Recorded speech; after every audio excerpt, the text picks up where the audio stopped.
Well, there's no problem. If you had a gun, shoot him in the head.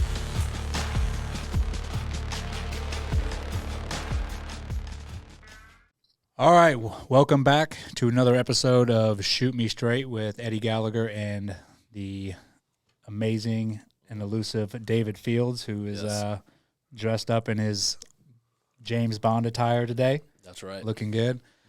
Today we have an amazing guest, really, really good friend of mine, probably one of the most patriotic, genuine, most successful people that I know. He has been a close friend to our family for the past, I'd say, 4 to 5 years.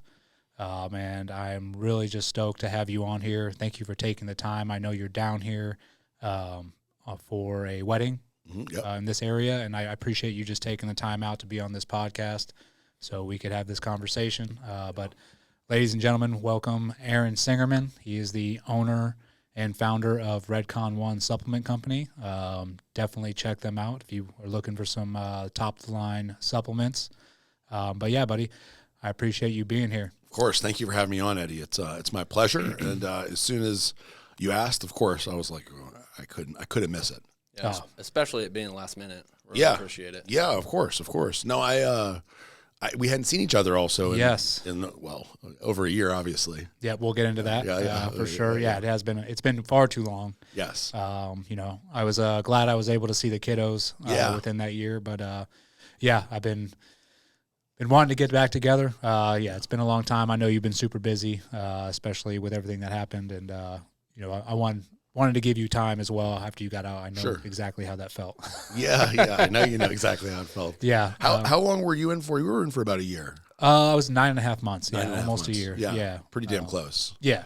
And you were I feel like you were so I was in a really bad place for 3 months, about 100 days, but you were in a bad place the whole time. It wasn't like where I was at in Pensacola. Yeah, I mean, we can get into that, how it was there. Yeah, I mean, I was obviously in a military prison, but I wouldn't even say that was the worst of the worst. But yeah, it was a shitty place to be in. Yeah, I don't know. I honestly don't know what it's like, so we'll go back and forth with our prison stories. Yeah, for sure. Yeah.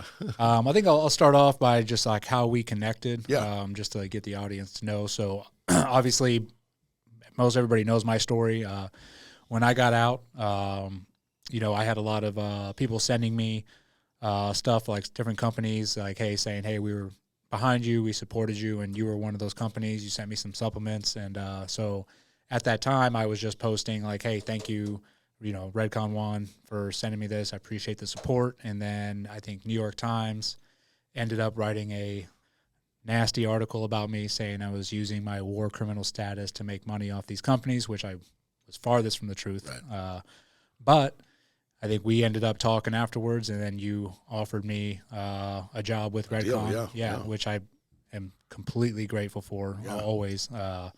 And we just, continued our relationship from there. You came down to my retirement party, which was a good time. And I was friends with Tyler Merritt from Nine Line. He was also one of those companies that was supporting you and talking to Andrea while you were still inside dealing with all this. That's right. Yeah.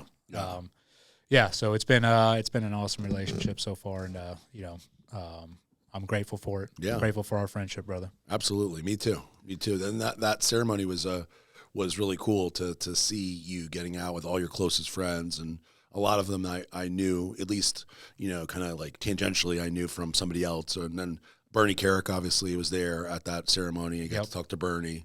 And a lot of those guys are friends to this day. So, it was a big emotional event to see you getting out and everybody that you cared about there. All the speeches and everything was really neat. Yeah, it was. It was really cool.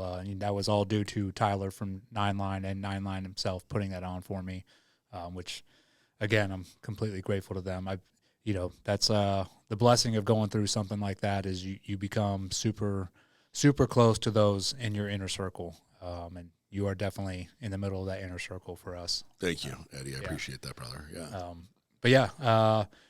So owner, Redcon One Supplement Company, and I know, like, your story is unbelievable, just how you got to that point, how you've become so successful, and I do know that you have a book in the works that'll be coming out, going into detail about, from where you started to where you are now, and it'd be like a 5-hour long podcast, I believe, It would be if we go for that, through everything. But we can sort of, go through the highlights, and Sure. then we'll also at the end let everybody know the name of the book and to be on the lookout for it. Yeah, in the book, the reason for the book also, it's a memoir, but it's a business book as well as a self-help book. So the idea of the book isn't just to tell about me and who I am and my story, but also to hopefully help people avoid some of the huge mistakes and missteps I've made along the way. Yeah, 'Cause I made a lot of mistakes, so it hasn't been a smooth path up to success by any stretch of the imagination, as you know. Yeah. So there's been lots and lots of problems, mistakes, things I wish I would have done differently. But ultimately, that's kind of part of the book too, is that part of life is making those mistakes and missteps, because going back and saying, well, if I wish I would have done this or that or the other thing, and having regrets, then you may not be where you are today. And I'm very happy with where I am today. So, which is nice to be able to say that. Yeah, and I mean the other big thing is also as along the way when making those mistakes or going over those hurdles, being able to pass that knowledge on to others once you do become successful. Like, hey, these are the things I went through. This is how I overcame it. And I think that's really awesome that you're doing that to help others as well. Yeah. Obviously, for me, the book is not so a lot of times people write a book for many different reasons. For me, there's not the financial portion of it is not going to be, that's not what excites me about the book. So even if the book is a humongous success, if it's not helping people, if it's not making a positive difference for people, it wouldn't be a success for me. Mm-hmm. Yeah. So it's definitely I'm doing it for, I think the right reasons to make a difference for people, because I know my story is unique enough that it will be able to touch a lot of people. And the reason I really decided to do it in the first place was even before I went to prison, in this last chapter of my story, right? This more dramatic ending of it's not the ending of the book. The book actually, like the prison part, is only a few chapters. It's 40 something chapters in the book, but like 3 or 4 are prison. The rest of it is the rest. Yeah. It's not the major part of the story. Well, if I remember, you were writing the book before you went to prison. Yes, I was writing the book before. Which was, the story continues, Yeah, right? the story continues. In fact, I wanted the book to be done. I thought the book would have been over and finished before the prison things. I didn't expect to go to prison. I was expecting to be vindicated and not go to prison. Same. Yeah. That's why I was expecting you to be vindicated as well. Yeah. For sure, because personally, I think it was complete bullshit. Yeah, it's definitely an interesting thing. I mean, when I was in prison, and we'll get into it more in the future, but when I told people what I was there for, people were like, what? Everybody was like, the guard, the COs, everybody's like, what? Because a lot of the COs, so the COs in Pensacola prison camp, in FPC Pensacola, in Miami, and the other facilities I went to along the way, which was the worst part by far, the detention facilities, which are like a pen. So the security level is a high security level. Yeah. So you're behind the door 23 hours of the day. So you're only allowed out for an hour a day at most, sometimes less. But the rest of the time in the Pensacola prison camp, it's like, a really, really, really boring camp. Really, really boring camp. With the counselors are all kind of sort of assholes. They're not terrible, but but they're all former military, almost all former military. People that maybe guys or girls that wanted to be police but couldn't cut it, or wanted to be something else and couldn't make it. And they're like, well, I did 8 years in the Marines, may as well be a prison guard. So they all knew my products. That's what I was going to ask. They all knew who you were. Everybody. And so like a lot of the guards, specifically 2 guys, I don't want to get them in trouble, but 2 guys that ran kind of the gym kind of area, they took the products that I went to prison for. When they were in the military, they were illegal then. Those products were legal and very popular in the military. And it's called Super DMZ by my company that I don't own anymore. The company that I went to prison for is Blackstone Labs. Now Redcon 1, I started Redcon 7 years ago. So this whole thing that caused me to go to prison really was 2014, 2015. Mm-hmm. So that's always a tough, like when people, including me, obviously, when you are penalized for something that was 7 years in the past or more, it's tough to reconcile that. And for my case, I'll give you some of it, but some of these guys made mistakes, where they go, I fucked up.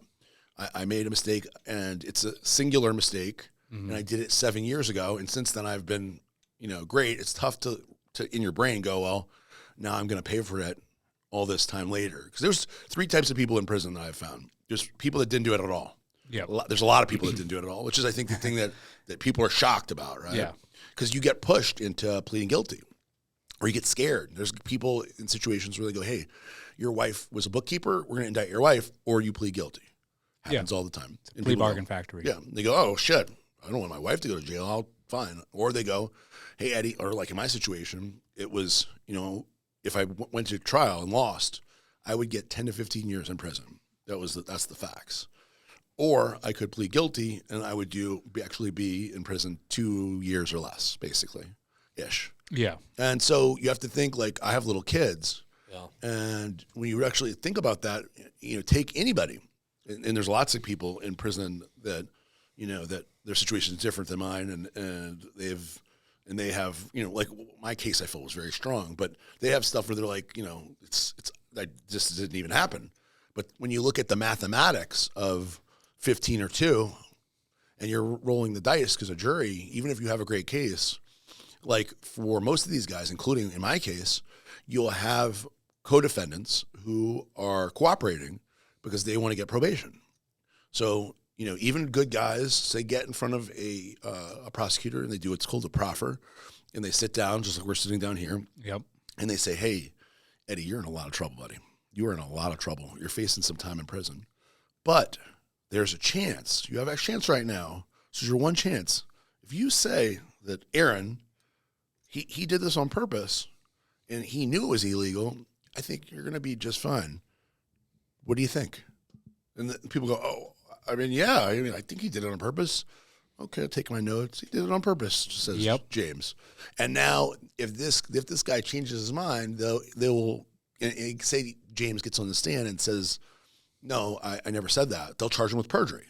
Yep. So, and they'll tell you, look, you're now you stuck to what you said. You understand what you said. This is a legal document. You said these things. So this happens over and over and over again, where people get co-defendants who are now going to testify against them, and they see that and they go, wow, now, even though I have all these facts in my favor, I also have 6 people who are all going to point, oh, he did it. Yep. And when you got all those people saying he did it, now there's a real chance that the jury of your peers, which is not really your peers, they're all going to go, oh, they all said it. They can't be, if all these people are saying it, they must be right, And so it's a real roll of the dice. And when it came down to it for me, my wife and I had spent $6 million on my legal defense by the time we got to this point. Yeah. So we sat down, and my main lawyer, it's funny because I never asked him. This is all the way at the end, all the way at the very end. I never asked him, like, what are my actual chances? Like, if you have to give me a percentage, like, what are my chances? Because I just assumed everything's going to be okay. I kept telling myself everything's okay. It's going to be okay. I mean, I told you it's going to be okay. Yeah. I listed out all the facts on my side and all the exculpatory evidence. We laid it all out. And then when I talked to the lawyer told me, hey, you can, the thing I said, the 10 to 15 or 2 years-ish. And I said, but what are the chances? And he said, 50-50. And I was like, I thought I had a good case. He said, you do, but I mean, we got some bad facts. We got these guys are going to say this. We got all this. So I think 50-50. And then you're like, well, fuck. Yeah. Well, now it's 50-50 on 15 years or potentially 15 years or 2. So anyway, I got way off track, but so there's this whole group of people in prison that didn't do it. There's a lot of people that didn't do it, that didn't have the resources to spend $6 million. I mean, how many people have $6 million liquid to spend on to defend, or even $100,000 to defend? $100,000 is out of reach for most of I'd say 95% of the people that I met in there. They don't have $100,000 to put to legal defense. So you got that group of people. Then you got an even bigger group of people that made a mistake. So where I was at, there was a lot of people that made a mistake. They're white-collar, nonviolent, first-time offenders. I'll give a great example is this guy at Yale, spinal surgeon. Great guy. Played football at Yale for all 4 years. Really well-known spinal surgeon. And he's probably like 50-ish. 4 little boys, all teenagers now, wife. And he misbilled Medicare. Very successful. Probably made $40 million in his career. But he misbilled Medicare for 5 years accidentally and made an extra $1 million. And he told me, he said, listen, we found out, my wife, who's doing the books, she found out that we misbilled Medicare, and she told me, and I was scared. We fixed it. and I was scared that there would be some consequences. I would happily pay the money back, but I just was scared, and I made a bad decision, and we changed the billing code to the correct billing code. And then 7 years later, they came in and did an audit by chance and saw that they had $1 million they misbilled for several years. And the prosecutor indicted him, indicted his wife too. And he was like, well, any jury would see this isn't on purpose. I'm willing to pay back all the money, pay a fine, whatever. Yeah. I've never done anything wrong in my entire life. A jury has got to see that this wasn't on purpose. There was no intent. And yeah, I made a mistake. I'm willing to, to figure something out. Went to trial. He got 10 years in prison, and his wife got 6.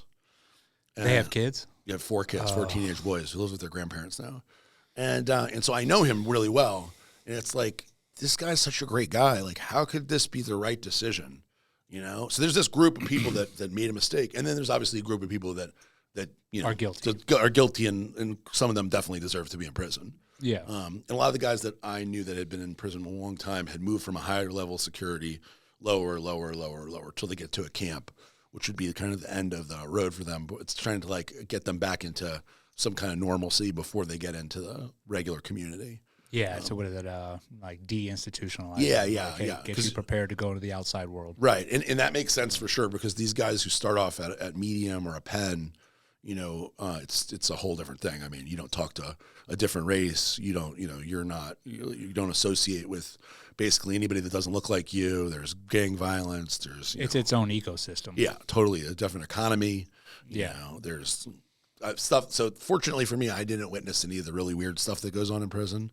I would imagine the place that you were at probably wasn't like that. No, not at all. And that's why I was saying, it's like there's so much worse. That you can go on, but the rules do still apply, like that ecosystem and who you talk to, who you can't talk to, who, who not to trust, just the games that you play with, the guards play against you.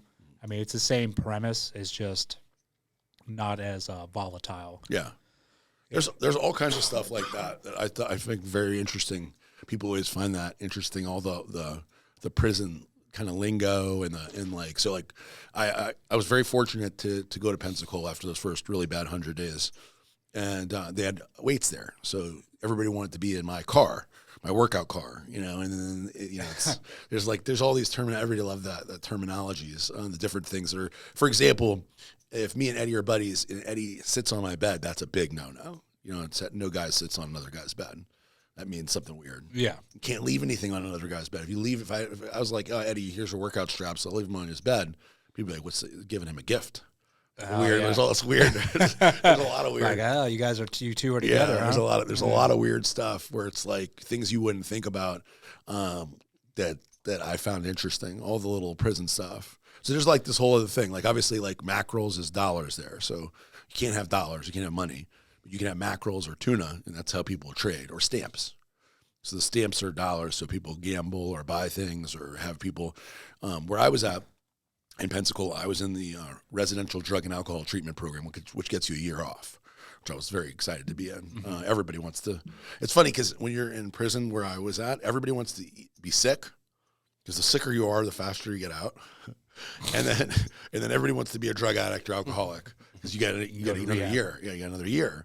And now that Trump, he did the whole First Step Act, you can get another year off for just by behaving and programming, doing like stuff so I was an educational tutor, and I help people study for their GED. And so, nice. Yeah. So for doing that, you get a year off. So there's a lot of cool stuff. Thank God for President Trump, because the last time something like that was done for nonviolent first-time offenders, I don't know when. I didn't know that. That was one of the big things that he pushed with Jared Kushner, because his dad, Charles Kushner, went to prison, and a federal prison camp. And so Jared pushed that along, and President Trump obviously signed it into law, and it changed for first-time nonviolent offenders, it changed how much time they have to do. Because normally you have to do 85% of your federal time. And so he gave the ability for people that they call it a pattern risk score, which is one of the things that, I think it's good because it works for people to get out faster, and it helps better people that are ready to get out faster. But so there's some people like me, I had a 0 score. So your pattern risk score means your chance of recidivism. So if somebody has a 0 chance of recidivism, why would you keep them in prison? It's like, Yeah. It doesn't really make any sense. But if your score is low enough, then you are able to qualify for the time off. And so you can get up to a year off, and then you can get additional time once you're out getting off of probation or whatever. No, that's good. I mean, it gives guys in there an incentive to be good and do something with it. Yeah, and actually be a productive member of, I guess, prison society, and then hopefully that'll transfer over when you get out and you learn how to be a good, productive member of actual society. And guys are very motivated by it. They want to be in every class. They go to every church class. They go believe welding. They go in painting. They go to, there's skills that are being learned by people that wouldn't be otherwise learned. Where people are excited. Like literally, we put up a thing for class. Like I did World at War. So I taught a class on World War II, and I taught a class on the Revolutionary War. And when I put the thing up, bro, it was like, people were fighting to put their name on the list. Oh, I bet. To get in the class. Yeah. Not just because they wanted to learn from me about World War II, but they want that credit. They want to show that they're productive. Oh, yeah. And they're serious in the class. They want to pass the test, I saw the same thing when I was in. It's amazing once you have everything taken away from you and you see how people react to that, and they're like, people will do anything to get out of there. And they're like, hey, sign me up. I'll go do it. Doesn't matter what it is. Yep. I think I actually signed up one time to go to it was like a play thing where we went in this room. It was all these different prisoners from different pods, and they put on these performances. And it was. Oh, you were in the play? I was just sitting there watching because I was like, what is this about? And I never went back after this because I was like, no, I'm good. Wouldn't you have loved to see Eddie and Peter Be Pan honest, or something? Eddie. He was Peter Pan? There was people jumping from desk to desk, singing show tunes. I remember I was like, dude, I can't believe I'm here right now watching this. But at the same time, I was like, these people are all looking for a way out. Yeah. You know what I mean? Anything. Yeah. Well, you heard it here first, audience. You were Peter Pan in prison, and you were jumping desk to desk singing tunes. I guess so. Yeah. Eddie, if that would have gotten you out, you'd have done it. I would have, If it took me dressing up in some tights, flying around the room, I would have done it in a heartbeat. That's funny. Peter Pan syndrome. Yeah, exactly. Well, can we back up and go to, I don't know any of your background.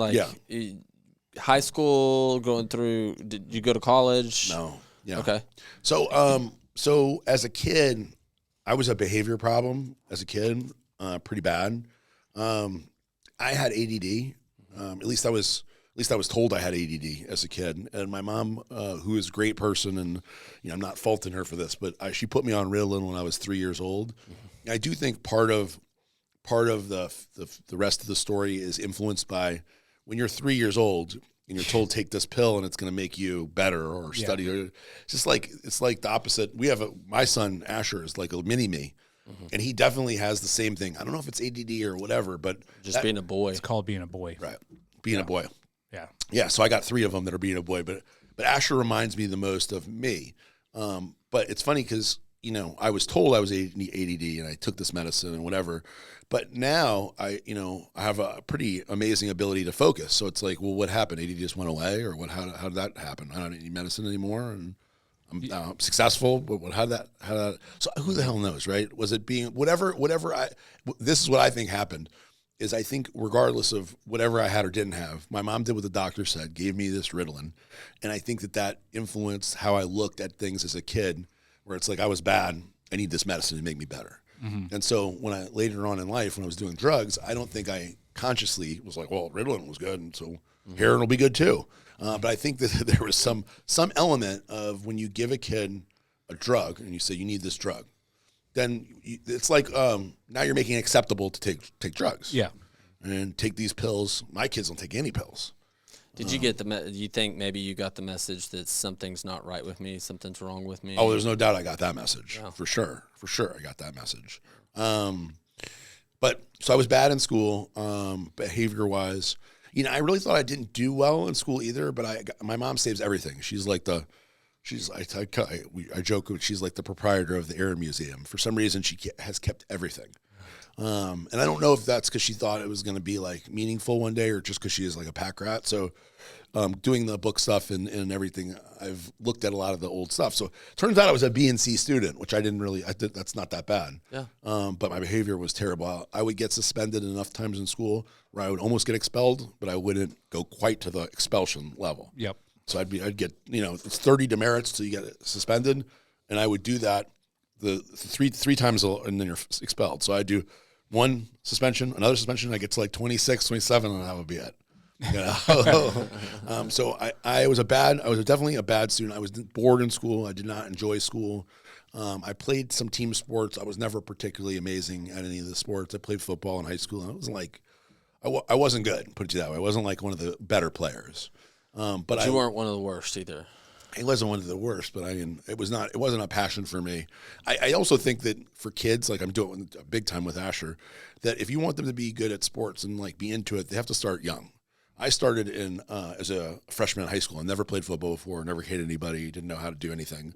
And then they were like, "You're big, you'll be good." And then it didn't work out that way. But I did fall in love with working out with weights.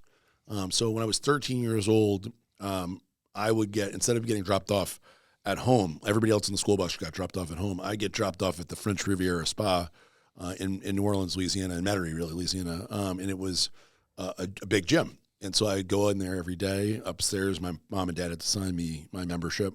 And so I'd go there from 3:30 till 5, and then I'd walk home. And I, for whatever reason, I just fell in love with it. I don't even know really how the conversation, maybe my mom will remember how the conversation started to get me the membership. But I do remember watching Predator with my dad and being fat when Arnold did like that, when he arm wrestled. Pushing too many pencils. Yeah. So, he does like this to stop, right?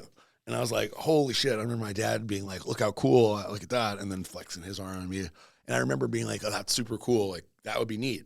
And so I ended up going to the gym and got really passionate about the gym.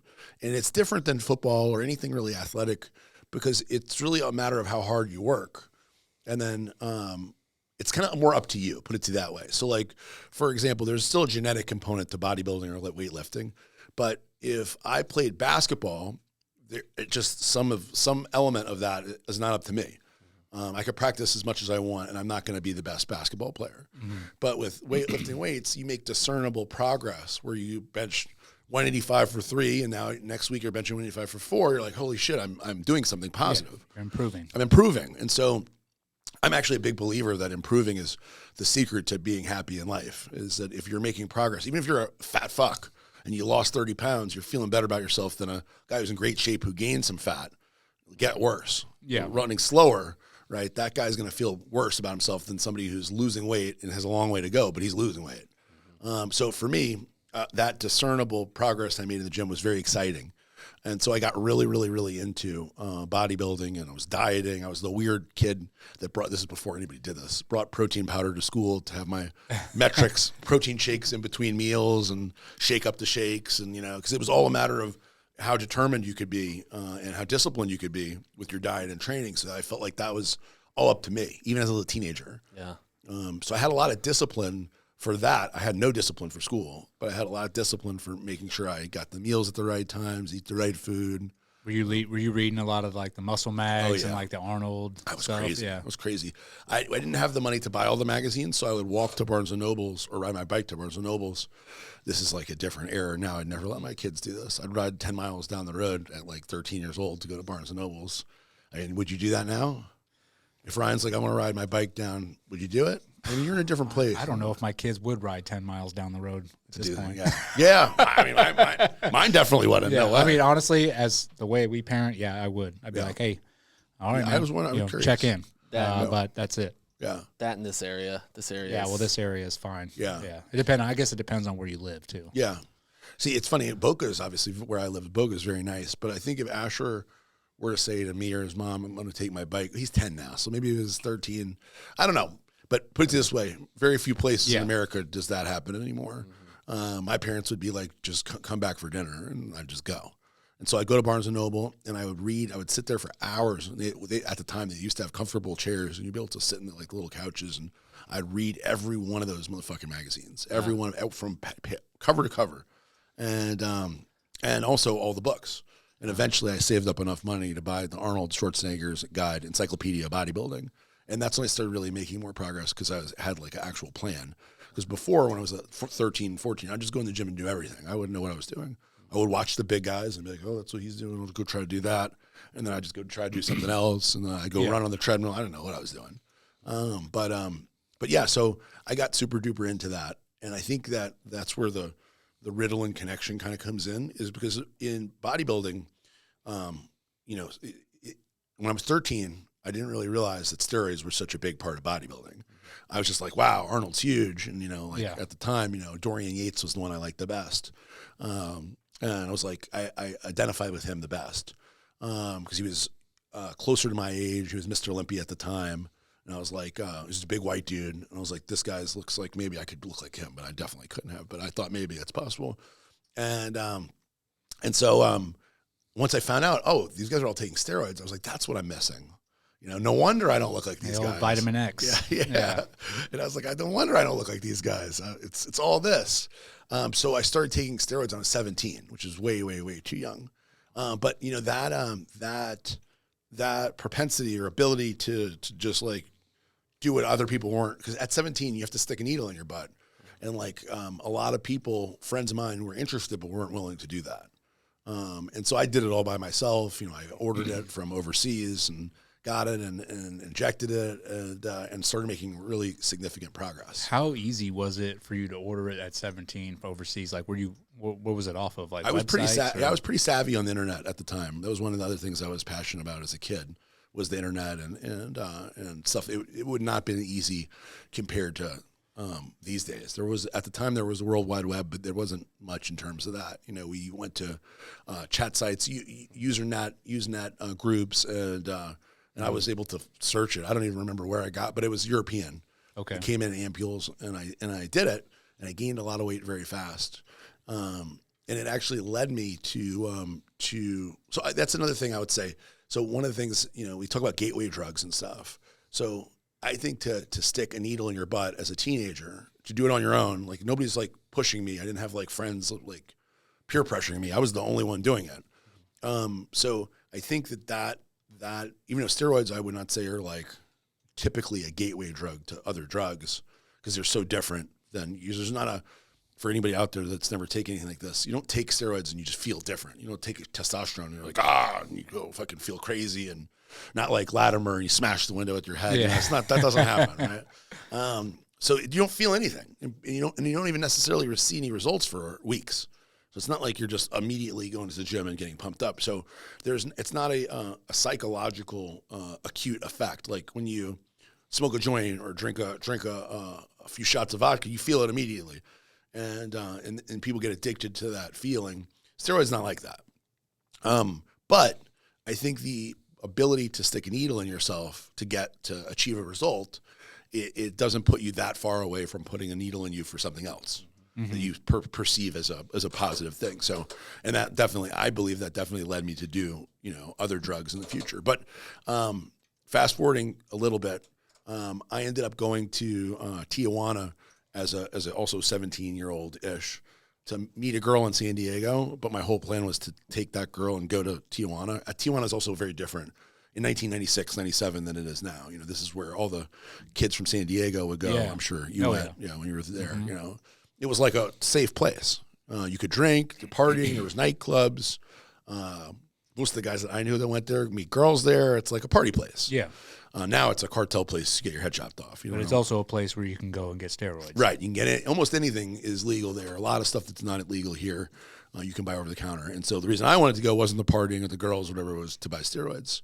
So I went with this girl, and I freaked her out completely because she didn't know that was my agenda at all. But I went to all these pharmacias and realized how cheap it was and how available it was. So like a bottle of testosterone there was $10. And I could sell it back where I was at for like $80, $100, and all the various stuff.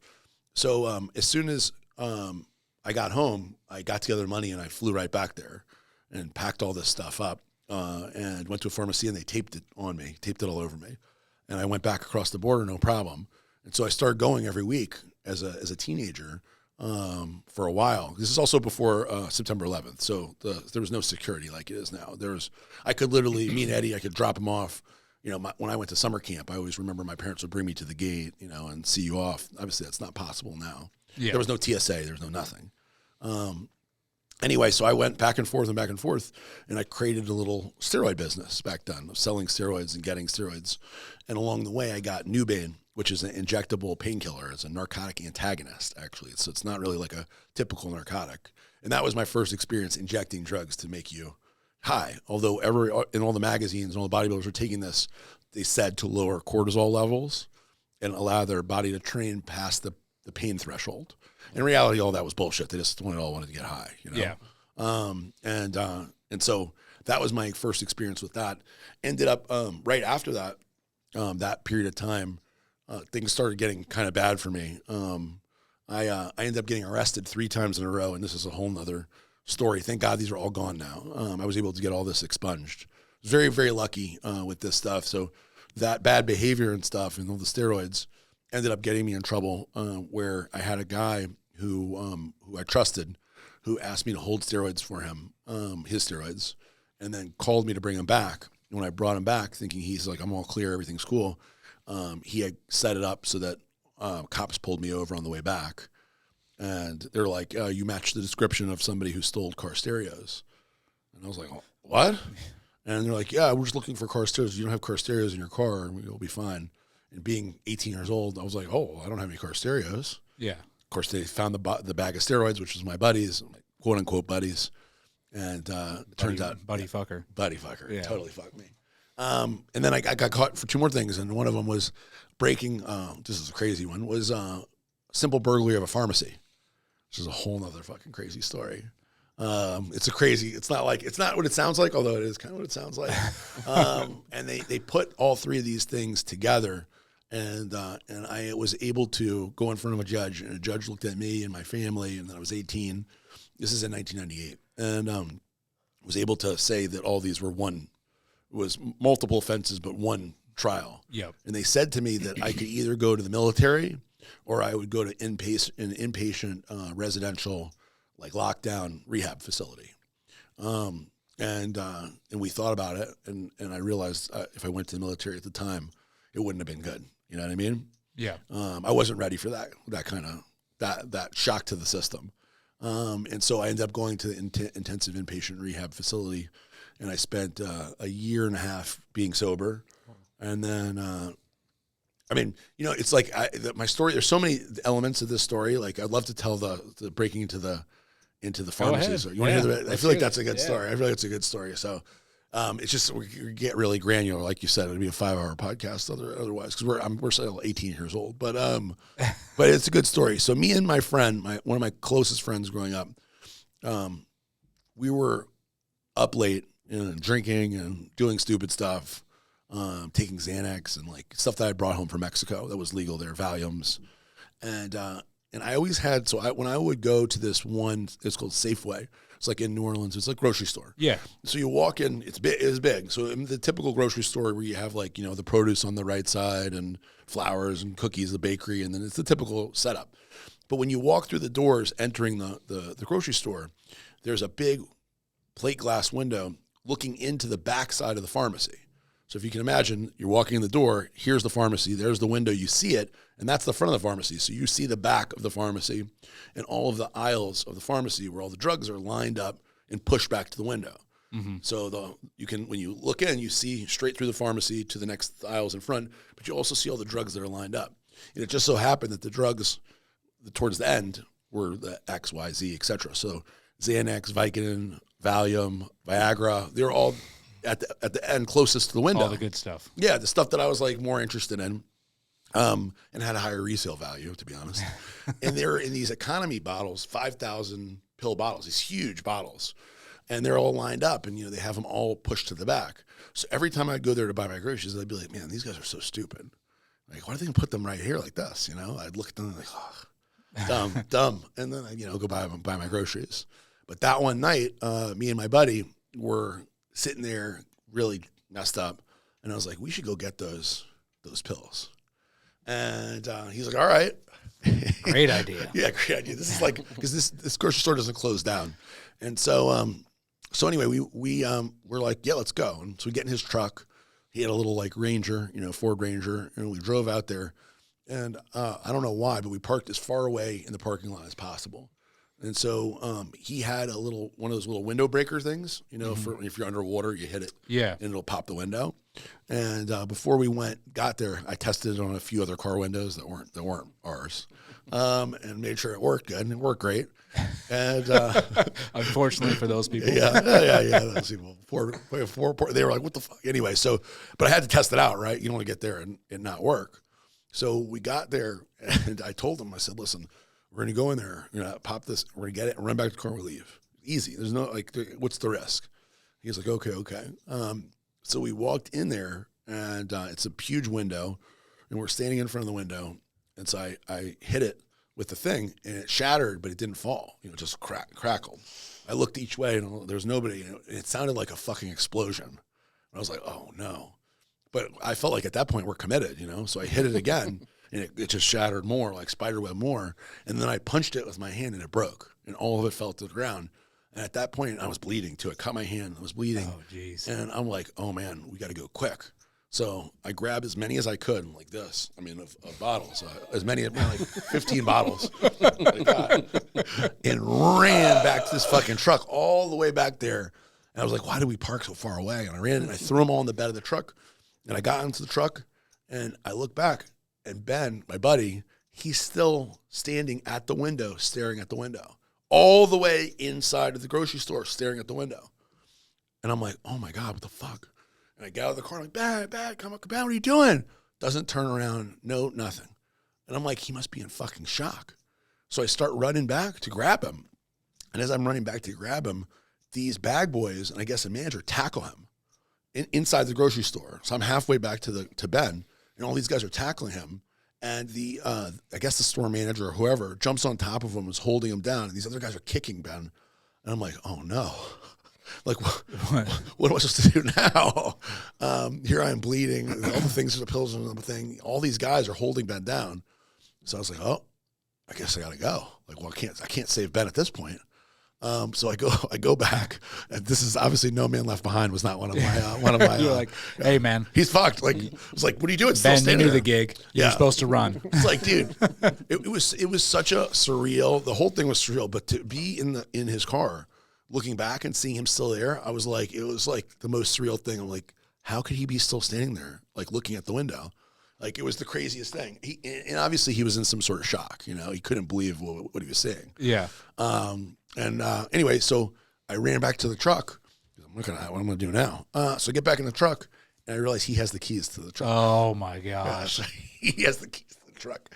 So I grab all of these bottles, as much as I could. I grabbed the bottles, and I ran down the street looking for a place to hide, And so I found a house a few blocks away that was lifted, and I went and got under the house with all my bottles, and I laid under the house and waited, and the sun came up and everything. And I ended up calling a buddy, and I was like, hey, I need you to come pick me up. And I told him, he's like, I'm not fucking picking you up. You're crazy. He's like, call a taxi cab. I'm like, oh, that's a good idea. So I called a taxi. Taxi comes. I get in the taxi. He drives me back to my apartment. And the guy is so freaked out by how I looked that when I was like, hey, I need to go in and get money. I don't have money. He's like, don't worry about it. Just get out of here. I'm bleeding. I'm like covered in mud. Massive bottles of pills everywhere. Yeah. No. Here's some Viagra. Okay. I didn't bring the pills. Here's some Viagra. Yeah. Here, take 2 Viagras. You'll be fine. So I went into the house and I'd taken a bunch of Xanax, and I lay in bed. And when I woke up, the police were kicking the door, punching the door. Come out. You're in there. Yeah, hitting the door. And it was so weird because of the Xanax. I forgot at the moment what they would be doing there. I actually called my mom on the phone. I said, there's police at my door.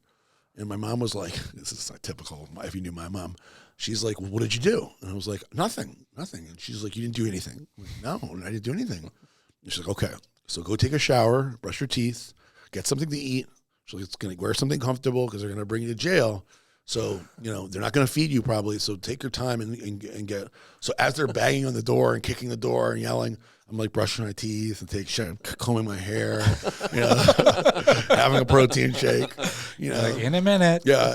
I didn't even say anything. I was like, as I was, you know, eating and stuff, I'm like, oh fuck, that's what they're here for. And I was like remembering, you know, like coming back to it. Were you brushing your teeth and you saw your bloody hands? You're like, oh no, wait a minute. Yeah, pretty much. And I opened the door and they were pissed. They're super pissed. Tackled me. And they're all like fucking, what are you doing in here? I was like, I was just getting ready. Yeah, brushing my teeth. I wanted to look nice. So they brought me to jail, and they're like, you know, your friend, this guy, I don't want to give the rest of it, but Ben, like he told us that you're with him and all that. And I'm like, fuck. Like, oh, damn it, Ben. Yeah, damn it, Ben. You really fucked up multiple times. So yeah, that charge got put in with the other ones. And thank God the judge saw fit to be very, very merciful and realized, you know, I was a young kid, you know, I just turned 18, and he gave me an opportunity to make it right.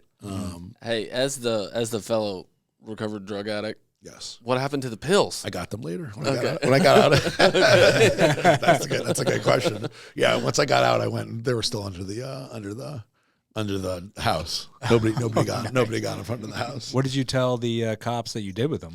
I didn't know. I don't know. Yeah. Okay. I don't know what happened to them. Oh.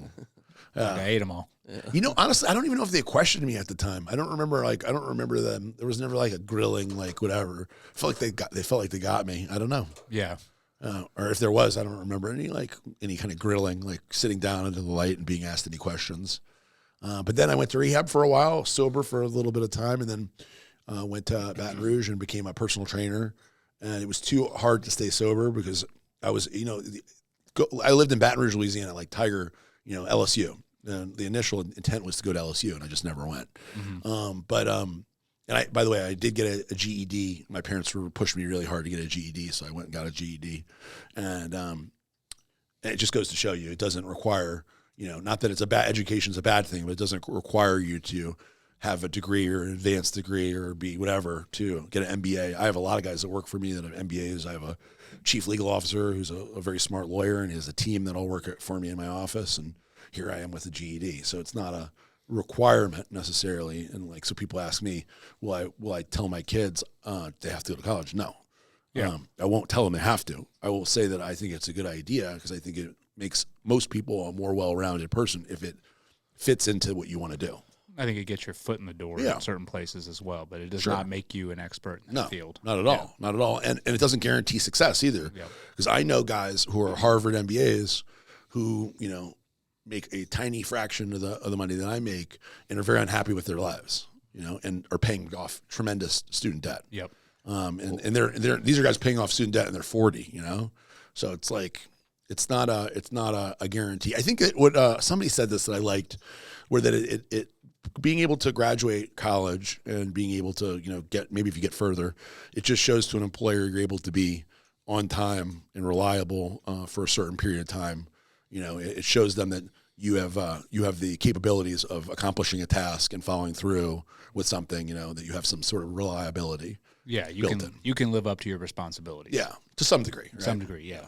But what's interesting though, and I relate to your story a ton, but what's interesting is you were an entrepreneur from the get-go. That's what I was thinking too. I'm like, these people that have these degrees and MBAs or whatever, it's like, well, you were getting on-the-job experience at 18 years old, right? You're like, oh, cha-ching, I can see a money-making scheme here. Yeah. And just you've had experience since that to where you are now. I did. Yeah. No, I definitely, you're right, and I definitely did. It's like that's the part where that's like we talk about genetic components for bodybuilding or athletics.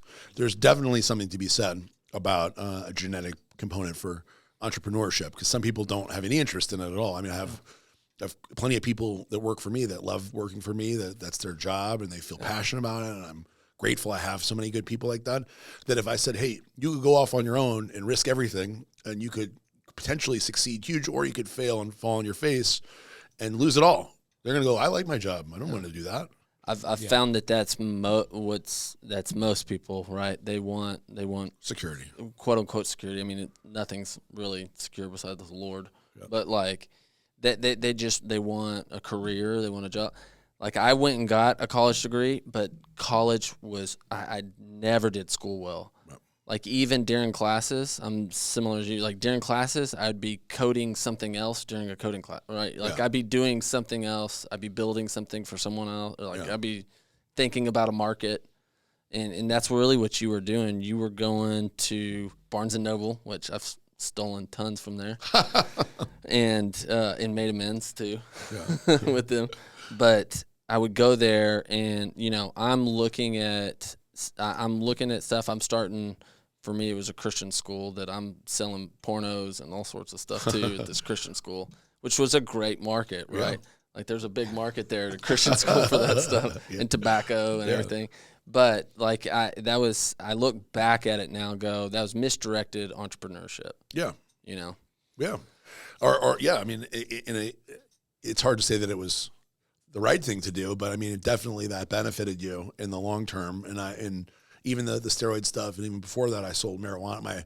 My parents were so clueless about. My parents were both. My dad passed away, but I had a fantastic dad, unbelievable. That's why it's hard for all the shit that I've gotten into is really, it's all self-imposed. Like I was very fortunate. I had a great dad. I still have a great mom.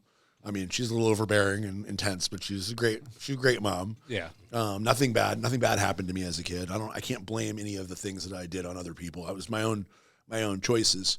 But my parents were so clueless of everything that, even as a teenager, as a 13, 14, I bought marijuana in quantity from this girl. We'd get a few pounds at a time. And my parents confronted me when I was 14 or 15 because my dad, I'd keep in my closet, at the top of my closet, a pound of weed, and then friends would come over and I would give them little quarter bag by quarter bag or nickel bag by nickel bag. And my pound of weed I'd buy for $300. I'd end up making $800 or $900 or $1,000 sometimes on that thing, and I'd re-up and buy more. And so my dad called me in for like a family meeting, like a serious family meeting. My mom and my dad, and we sat down on the couch, and he had the empty bag because it was all gone now, an empty bag of marijuana. It's like like a freezer bag. And he's like, there was a lot of marijuana in this bag. And every day I've been going up and looking, and there's less and less, and now there's nothing in this bag. What's your explanation? And I was like, well, Dad, I have friends that come by, and I took the responsibility of holding it for them because I didn't want them to get in trouble. And they come by and they get a little bit every day, and now it's gone. And my dad was like, well, why were you doing that? Holding that for them? I'm like, I didn't, their parents, I didn't. I don't know. It was a bad decision. He's like, well, you can't hold that for them anymore. Yeah. I'm like, well, it's all gone, so we don't have to worry about it. He's like, all right. He's like, no, don't do that in the future. Geez. That's how fucking clueless they were. They're like, literally, I didn't get in any trouble, and they were like, oh, well, you can't hold that for them. That's it. I'm like, well, you don't have to worry about it. There's no more. Like, okay, Dad. Wink, he's wink. Like, got it. Yeah, and he's like, oh, okay. Disaster averted. Yeah. We thought you were doing it. I'm like, no. No not way. Me. Now you're Angel. No, not me. Literally exact same deal. Yeah. But like when you think back about it now, it's like there's so many stories like that. Sure. Is it like you'll be reminded of certain ones and you're like, oh my gosh, I forgot about that. Like forgot about that. Well, doing the book, that really did a lot. It was like very it's funny how much you remember, right? When you actually sit back, because you don't have in life, you don't have occasion to really, at least for me, I don't have any occasion to reminisce, to sit back and like spend time really thinking about it. And then when I actually did, I remembered a lot of stories, or sometimes like my mom would remember a little detail and it would spark more for me, or I'd have a friend remind me about this or that. Most of my friends from that period of life with the drugs and stuff, most of them are dead, unfortunately. But there's a few of them that are still alive that remembered stuff that just sparked more memories for me. And the details, some of the interesting stuff is when I would write a chapter about an event, and then I would confer with the person that was there just to make sure I forget stuff, and I would be so spot on.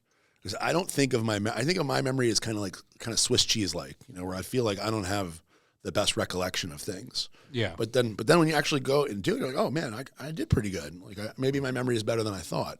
But yeah, for sure, there's a lot. There's a lot I left out of the book because there's too many stories and too many things where you can get so micro that So also there's an element of when you're writing a book, and Eddie knows this, you don't want it to be too long. Where it's like nobody's going to read a 600-page book like this.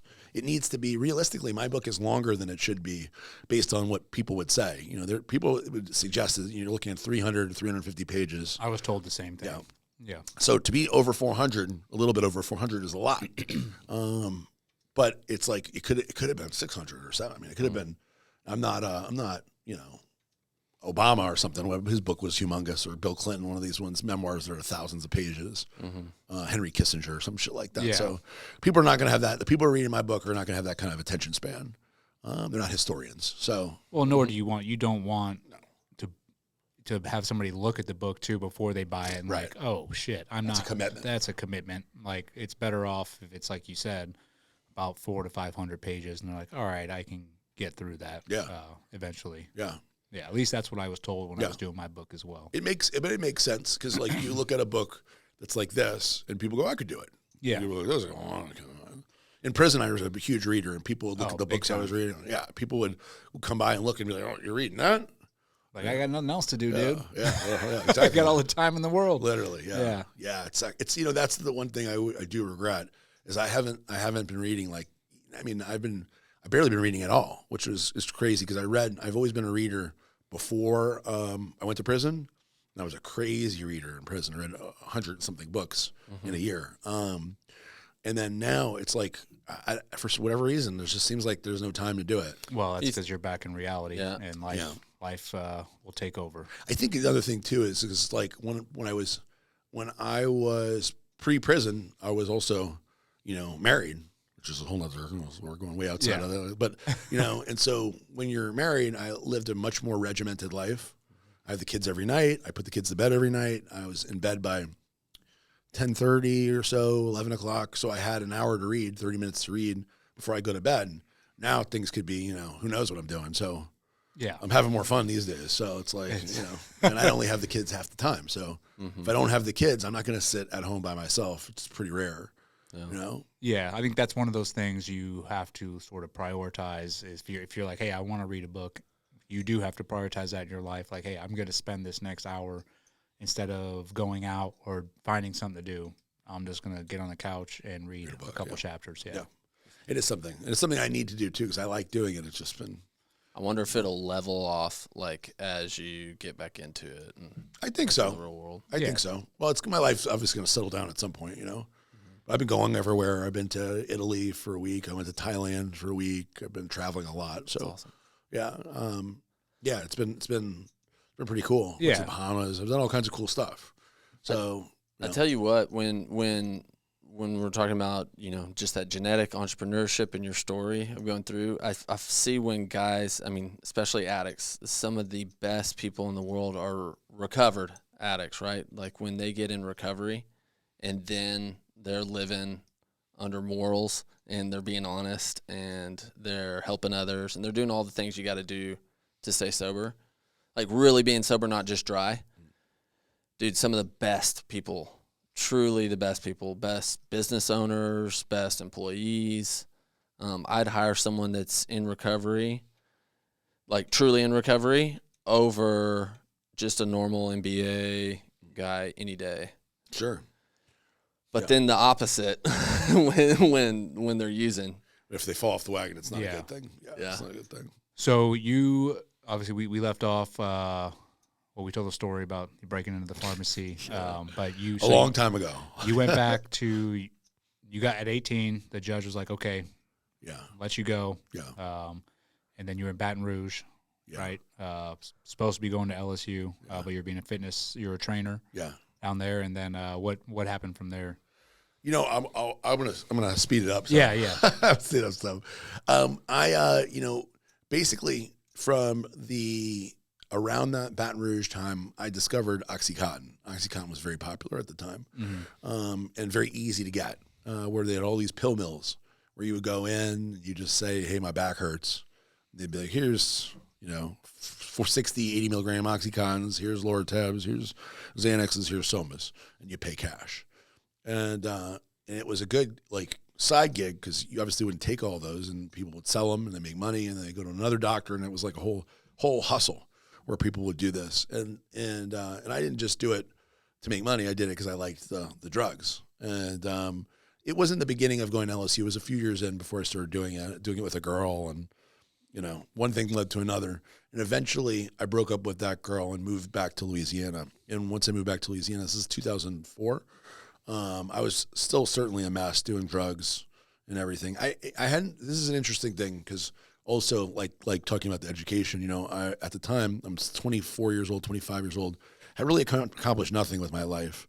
By this point, my parents were nervous that I was going to die because people that I was around were dying. And they had a good reason to be concerned about, my health. They knew I was injecting drugs. Yeah.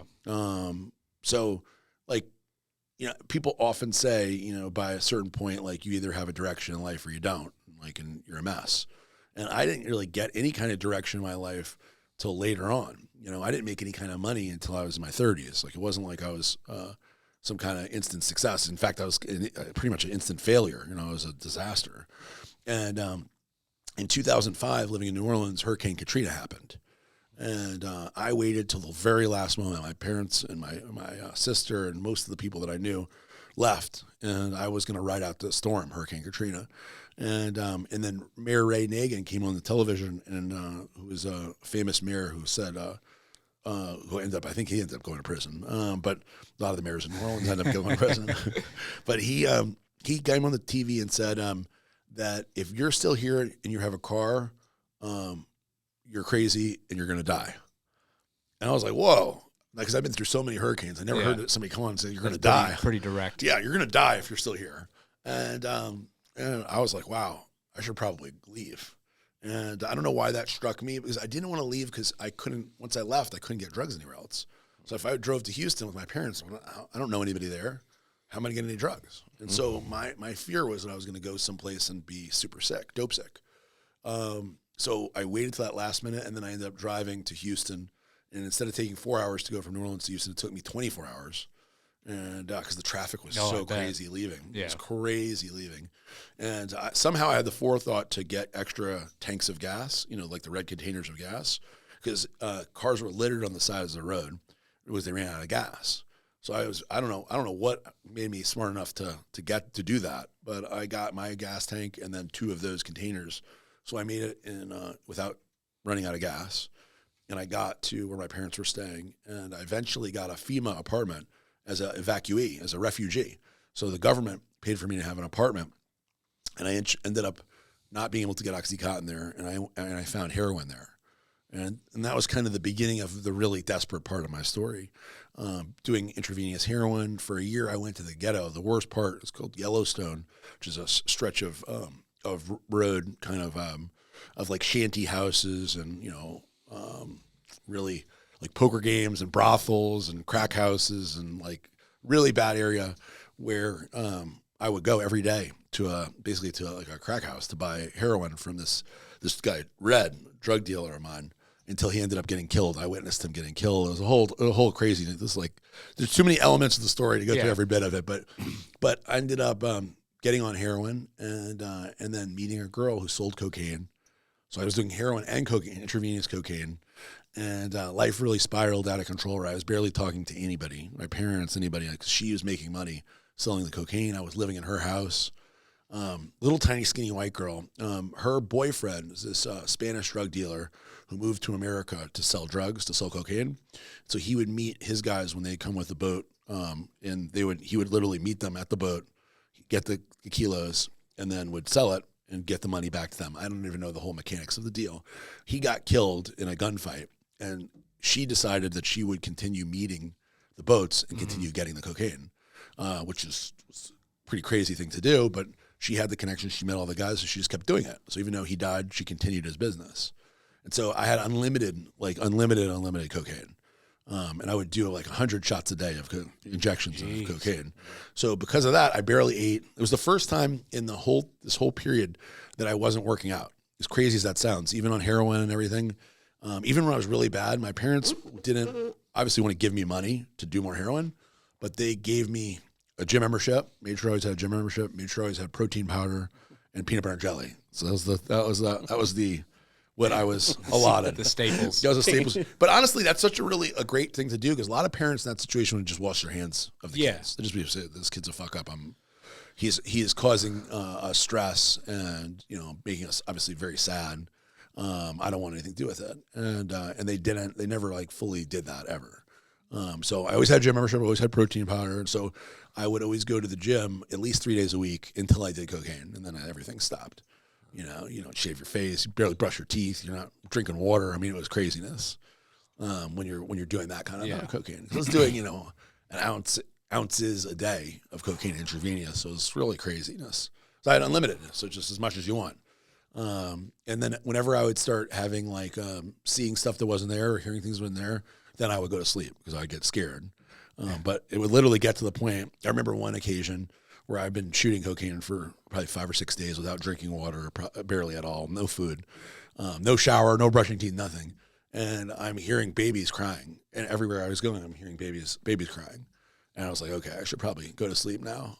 So I was like looking for the babies, and like, oh my God, there's no babies. But it's like continuously hearing like from over here, baby crying. I go over there, and then I hear it over there. Yeah, that's crazy. Yeah, it was. I would get auditory hallucinations. Right, I'd hear stuff like where it seemed very, very real, and that's when I knew I'd have to go to sleep. So it was really that was the worst part. And then that ended, and I had a kind of an epiphany moment because we had a guy at the house I was really close with, who was so this girl Jennifer was a wholesale drug dealer. She wasn't direct to consumer. She was wholesale only, so she was B2B.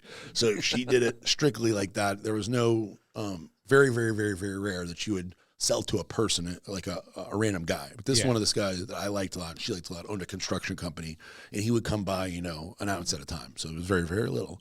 But she liked him and I liked him. So he'd come over and hang out.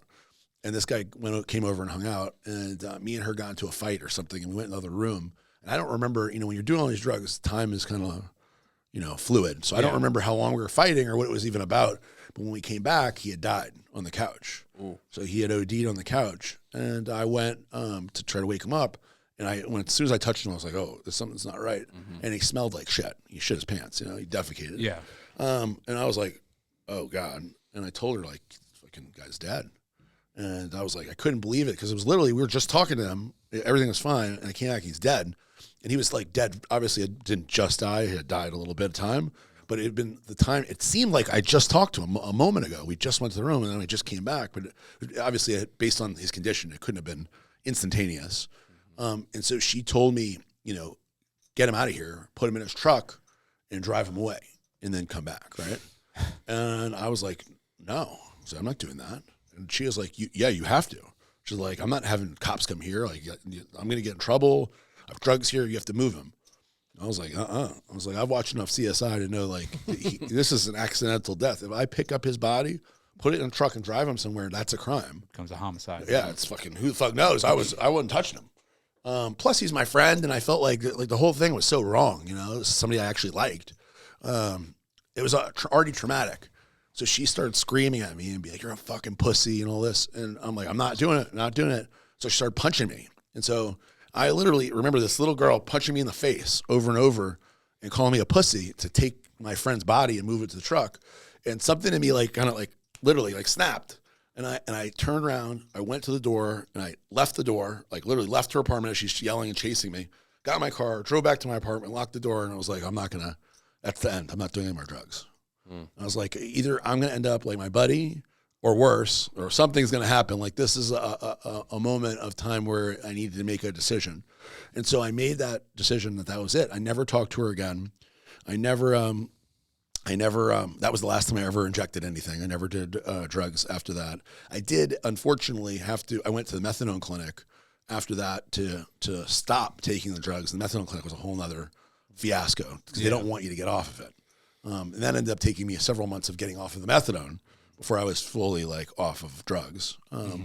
But was Suboxone out then? No, there was no Suboxone then at the time. I know Suboxone's huge now for addiction. Methadone is 100% worse. And the methadone clinics are such a money-making business. It's a privately owned business. It's not like a charity or anything like that. Or at least the one I went to is not like that. So you'd pay $12 a day, and they would want as many people as possible to be lined up to get the methadone. And then eventually, once you've been on it for a little while, they'll give you take-home doses. because they don't want people lined up outside the door. They want to have new people cycling in. Yeah. And It's it's just, reoccurring Get the new revenue. customers in. yeah, they're trying to cycle in as many people as possible, humanly possible. And so I did that until I got a 30-day take-home dose, which took me a few months, and then I never went back again. And I just slowly, took less and less and less of the take-home. So those 30 days ended up lasting me long enough to quit. And then I was still sick for like a month. But thankfully, I met another girl by then who's nice, and like basically kind of took care of me to help me get off that stuff. But yeah, that was 27 years old. So, by 27 years old, I was accomplished nothing. I was like, was a wreck. And I turned around my life from then. So, from then, I started being a trainer again, because that's the thing that I knew the best, being a personal trainer. And that led me to discover my passion, figure out what I really wanted to do with my life. And the only thing I could think of that I wanted to do with my life was bodybuilding. But I realized, being a tall, skinny Jewish kid by nature, like, you're not going to be Mr. Olympia. I'm not going to be the next Ronnie Coleman, But I looked around the world of bodybuilding and realized, a lot of the people that were making money in the media world weren't bodybuilders. Joe Weider and Steve Bleckman, who owned Muscular Development, some of the writers that I followed, and a guy named Dave Palumbo, who was, they called him the anabolic freak. He wrote a column in Muscular Development I loved when I was a kid. He had created his own supplement company at the time. I started thinking like, oh, maybe there's a way to do something in bodybuilding that I love and make money and not necessarily be a bodybuilder. Yeah. Yeah. And that's what I did. I chased that with everything that I had until I got a way in. So I started a podcast with another guy named Carl Lenore, and we did an off-topic radio, which was like the underground world of bodybuilding. So it wasn't necessarily about the actual bodybuilders or the contest. It was everything surrounding it, kind of the culture surrounding it. And so we did that, and that show is very popular. One of the first fitness podcasts, and we did 300 hours of podcasts together. It was live broadcast, which was also really unusual. There was no such thing really at the time as live streams, but we do a live stream audio so the audience could interact. Was this around 2010? This was in, this was in 2008. 2008. Wow. 2008, yeah. When I was 28. And it got really popular, and it allowed that one opportunity, led me to another opportunity to eventually join Dave Palumbo's team at a company called RX Muscle, which is the biggest bodybuilding media website. I covered the world of bodybuilding, and I traveled the world doing that. Ended up becoming the editor-in-chief of that website. And that's when I got pregnant with my wife at the time. We're technically still married, but not for much longer. And that was 12 years ago. And we met in 2010. And as soon as we got pregnant, I realized I needed to make more money. Because covering the world of bodybuilding is not like lucrative. I was enough to pay my bills, and it felt like a dream come true to me. I was traveling the world getting to cover bodybuilding, and I felt like I was doing something I loved and paying the bills. That's pretty awesome. But there's no, like, you're not going to support a family doing it, really. Yeah. And so, once again, I looked around what I was passionate at, and the people that were making real money was sports supplements. And I've been taking supplements my whole life since I was 13, so I knew a lot about them. I was passionate about them. I started a supplement company. That company, Blackstone Labs, became the 27th fastest growing privately owned company in the Inc. 500 and number one in health for that year, and became a big success. We made products that were more edgy, certainly than Redcon. Redcon doesn't make anything really edgy, but we were a bodybuilding centric company, mostly for guys who didn't want to break the law but wanted an edge. Yeah. And that's why it was really popular. United States military, extremely popular, very popular. I remember. Yeah. They were popular, really popular. That, especially in that era, that time period, really police, military, first responders, firefighters. These are like the people that were a core consumer. And the company blew up. It did unbelievably well. We never anticipated. We were just two meatheads, to grow a company that fast, was amazing and exciting. And then me and him started having problems. I think my experience is when you make money, you can go two ways with it. You can go become more giving and more generous and, become a better person because you've made more money. The more money you have, the more ability to help other people, do good things. I look at the more money that you make, the more things that, like, for me personally, making money and having money gives you more freedom. So for some people, it makes them feel like they're a big deal. You should be respected. And so he went that direction. He never got married. He never had kids. He kept, being kind of living the Playboy lifestyle. Me and him, when we met, we were both doing that, but we had no money. We were both doing that and having fun. And he became then more thinking he was a big deal. Yeah. And so we started having a lot of problems because, having children and a wife and not doing that kind of thing at all. And then having another guy who's banging porn stars and, doing drugs in the office and bringing, chicks. It's we're living so different lifestyles. Yeah. Our sensibilities are so different.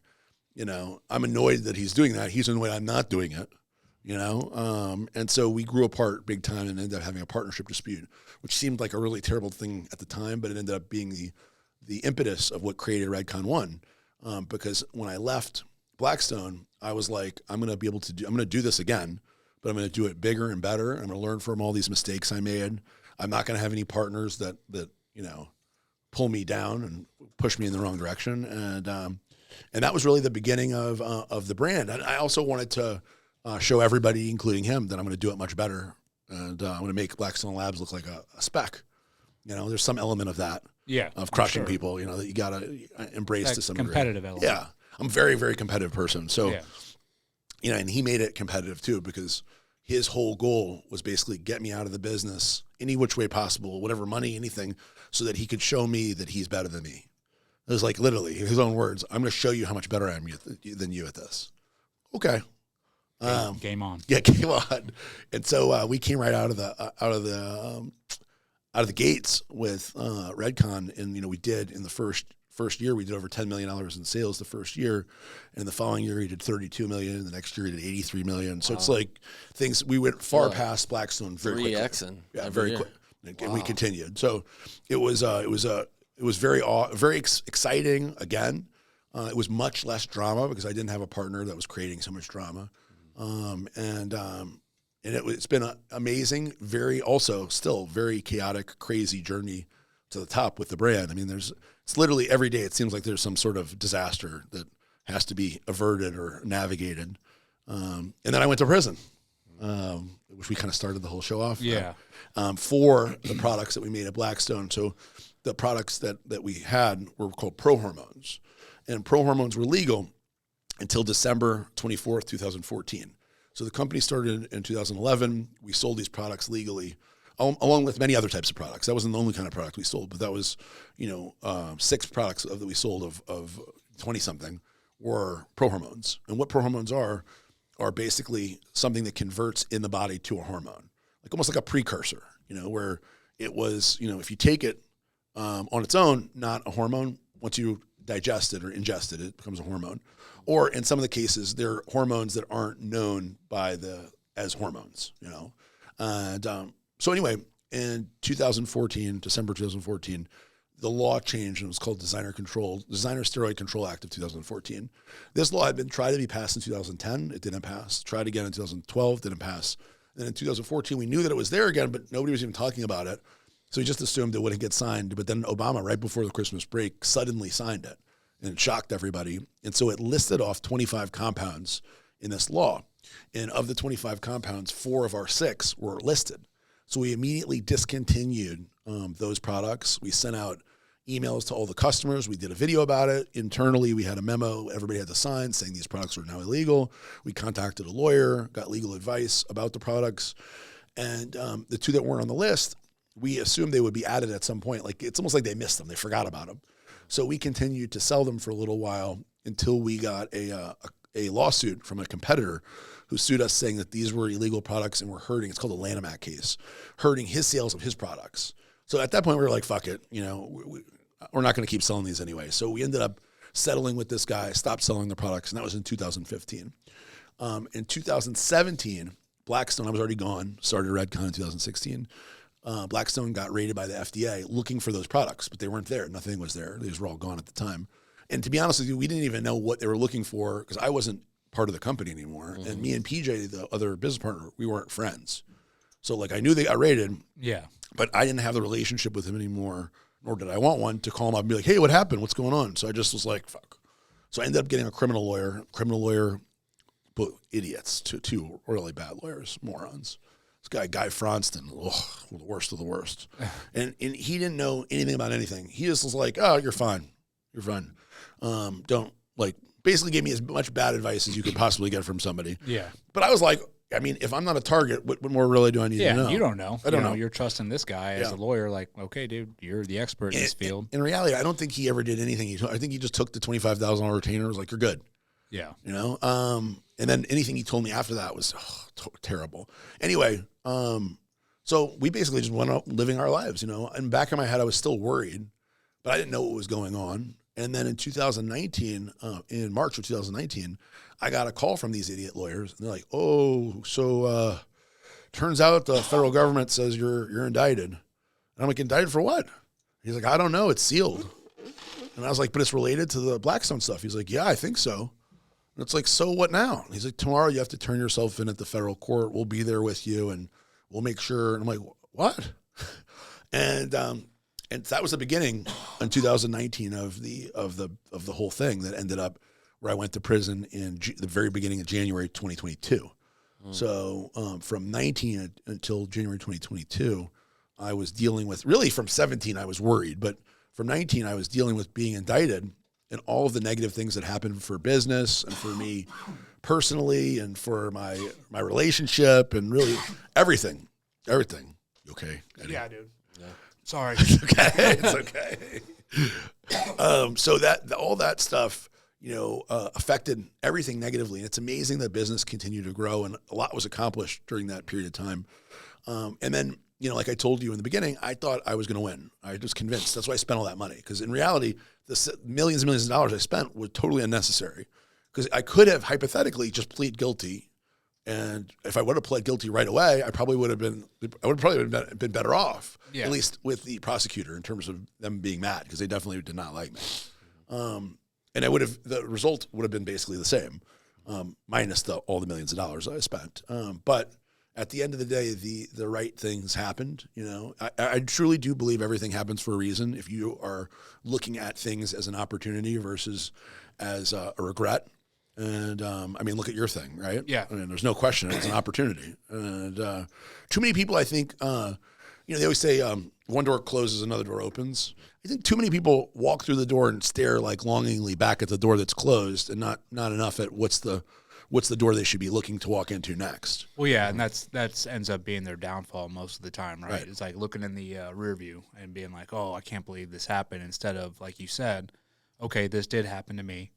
What's the silver lining here? What can I do, you know, or make out of this? One of the things I always say is opportunity in disaster, right? There's always opportunity in disaster. Yeah. If you're looking for it. And in my life, all of the biggest opportunities have come from disaster, you know? So I try to remind myself that as much as I can in times of desperation. It's like, this is going to be a good thing. You just got to keep an eye open on why it's going to be a good thing. Yeah. Well, if you didn't go through that original door, it wouldn't have led you to the other one. There's no way to, and that's what I was saying when we were talking in the beginning, you know, the whole like butterfly effect thing. Like if I'd said, well, man, I wish I would have never sold that Super DMZ, well, then I probably wouldn't have started Blackstone, and Blackstone wouldn't have led to the partnership dispute, which led to the creation of Redcon, which has created generational wealth for my family. And yeah, it wouldn't have led to going to prison, but I also wouldn't have started Redcon. And, you know, if I wouldn't have, I mean, you can go back and back and back all the way, you know? Yeah. And if you don't, one of the sayings that we have is the past is not the lock, it's the key. Yeah. Right. And so if you don't keep that other door, because who knows what God's going to use with your past experience going forward. Right. You know? Yeah. No, I am a big believer in that. I think that things that and when you say things happen for a reason, you can look at it in multiple ways, and that's one of the ways. Is that experience? Who is that going to help? You know, how did that thing that happened to you? Who are you affecting, on purpose or inadvertently, based on that experience? So, like Eddie's book, who knows how many people read that book and it did something for them? Yeah, you know, it made a difference in them, even if you don't know who they are. You know, it could be the case. And that's the purpose of going through something like that, right? And like I think we talked about it earlier. You know, you go through hurdles in life and you make mistakes in life. And once you achieve what you're supposed to be doing, you get over those hurdles. It's your responsibility to point out the mistakes that you made and the hurdles that you went through to others so they don't make the same mistakes, or just the mindset you had of going through those little things help individuals a lot bigger than you think. I mean, I've had, since I put out that book, and, you know, when I did the book, I think I was doing it to tell my side of the story, our side of the story, my family's. Right. But then it turns into, you know, people have reached out like, dude, just your mindset and what you put out, how you got through those things have helped me. You know, I had a guy was like, I was about to commit suicide until I think it was like one of the podcasts he watched that I did. And like those little things right there make it all worth it. Of course. You know? It's huge. It's huge. For sure. Yeah. You mentioned it earlier, like the bigger why, like once you've been successful somewhat, right? Like, I mean, there's always levels, right? Of course. It's not like you're going to look back at the end of life and go, man, if I'd only made $1 million more, right? You know, you're going to go, hey, what impact did I do? Did I have a bigger purpose? Did I have a bigger why? Yeah. Yeah, that's definitely, you know, and as I go, that's something that I think about often, because I know I happen to be fortunate enough to know a lot of people that are much more successful than me. And you know, at some point you have to wonder, because I have, you know, I'm thinking of a particular guy who I love, who's fantastic, that you guys would love. But he is, you know, he's made many billions, and wants to make many more. And he works very hard, and he's in his 60s. And I always wonder, you know, and we've talked to him about it. It's like, at what point do you go, okay, like, what else should I be doing with this time? Because he works more hours than me. And he's very motivated and driven, and I admire that about him. But it is a question where I've said to him, like, hey, at what point do you stop? Like, are you gonna be in your 70s and then stop working? You already have. There's no way he could spend the money. He could act like a lunatic, and he can't spend his money. So why not? At what point do you say, like, hey, I'm going to work half as much, or I'm going to spend more time with the kids, or I'm going to, you know, vacation more? Yeah, and unfortunately, I think that's a plague in our society that's been there for a long time, where it's like work, make more money, and then you really, I think a lot of these people who are successful and made billions, and like you said, they're at 70 years old, they look back and they're like, okay, well, what did I do to enjoy my life or to help others? I mean, I've been hustling this whole time, and it's like, yeah, now I'm 70, 80 years old. You only have so much time on this earth, and it's almost too little, too late at that point. Yeah. Right. And you never know. You're not guaranteed anything, right? We know that. You're not guaranteed to. I'm not guaranteed to live to 70. You never know. You never know what's going to happen. So, it's something I think about, because I could very easily see myself being like my friend I'm talking about, because I'm extremely driven, and I'm never really satisfied, and I always want to make more, and I'm not really, you know, it's tough to. You know, it's funny. I gave a tour of the warehouse to somebody really recently. And I gave her this tour, and she's like, you should be really proud of yourself. This is fucking unbelievable. Specifically in the warehouse, seeing all the products and everything. And I was like, yeah, you know, you're right. And she's like, you seriously haven't like thought about it? Like, not really. I was like, well, I haven't really thought about it. I was like, giving you the tour, it's helped me reflect and think about it. Because, you know, you're so focused on a goal, and you stop to think about that kind of stuff. And you never really reach a point. I at least have never feel like you don't reach a point that you're like, oh man, now I'm super successful. It's like, no, someone else is super successful. It's just like, I swear, it's like bodybuilding. You always look at the guy and you're like, oh, that guy's way bigger than me. It's that comparison syndrome. Yeah. You're like, yeah. So if I didn't have, maybe it's a bad thing I have some friends that are so much more successful, because I look at them and I'm like, that's where I need to get to. I want to get to that one, you know. But in reality, maybe that's not always the thing that you should be focused on, you know. Well, it's a good thing, right? Yeah. But it's like anything else. What's the addictive part of, you know? Bingo. Yeah. It's the addictive part of my nature for sure, where it's like, you know, or the extreme part. And that's why, like, a lot of, like, when people go or have asked me about what do I like about SEALs, Navy SEALs, is because they have a very similar, not everybody, we know there's all kinds of different kinds of SEALs, but that kind of extreme nature and the kind of all in all the time mentality, and the same addictive personalities, personalities, all that stuff fits me. And not that I could have ever been a Navy SEAL, because I don't have the physicality at that age. You can't be a 30-something-year-old, you know, getting to buds. You never know, but yeah, I mean, it's well, I wouldn't have anyway, but you know what I mean. That wouldn't have been possible for me. But I appreciate the mentality that it takes to do it, because it's a certain kind of person, and that's the kind of you know, whether I had the physical ability or not to do it, the mental part is the part that I identify with. Yeah, it's the same like-minded drive. Yeah. That keeps us, you know, keeps us doing what we do. And then Yeah. obviously in the business world, it's the same like-minded drive that makes you super successful. Yeah. It's that extremism, Yes. right? And Yes. that's where it's a positive attribute to have, but it also can be a negative attribute if used the wrong way. Right. Which I've found out over time as well. Yeah. Yeah. No doubt about it. But Right? I mean, I sincerely appreciate you, brother. Like especially what you do for the military community and the law enforcement community.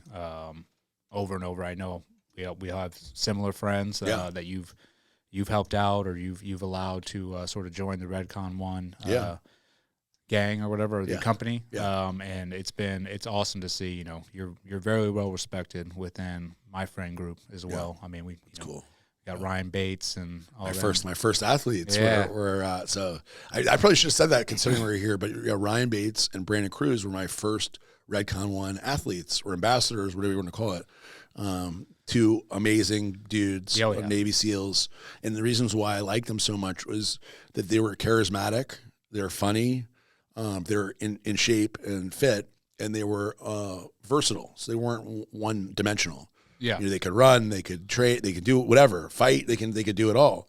And so there were two really great guys who helped propel the brand right in the beginning. And I'm still close with both of them. Yeah. Yeah, with Ryan in particular. Brandon, whenever I see him, I love him. And I'm like, we should talk more. But Brandon's a wild child. yeah, he's awesome, man. He is awesome. They're both like they're my brothers. Yeah. And like I said, I just appreciate everything that you do, and especially everything you did for my family as well. Of course, brother. You know, it means the world to me. Yeah, man. Yeah. Awesome. Thank you so much for coming on, man. Spend My your pleasure. time. My pleasure. It was fun. Yeah, and we'll have to get you back on. So the book, When I have it, I can show it to you. yes, it'll be coming out, and that'll get into a lot more detail. Yes. Of all the I got so many other craziness. crazy stories. Yeah, I mean, and they're all, entertaining. Yeah. It's awesome. I can't wait for it to come out. Thanks, brother. Appreciate you. All right, Thank bro. you. Yeah. Thank you. Yeah. Out. Of course. Out. I had so many phone calls. I hope nothing is.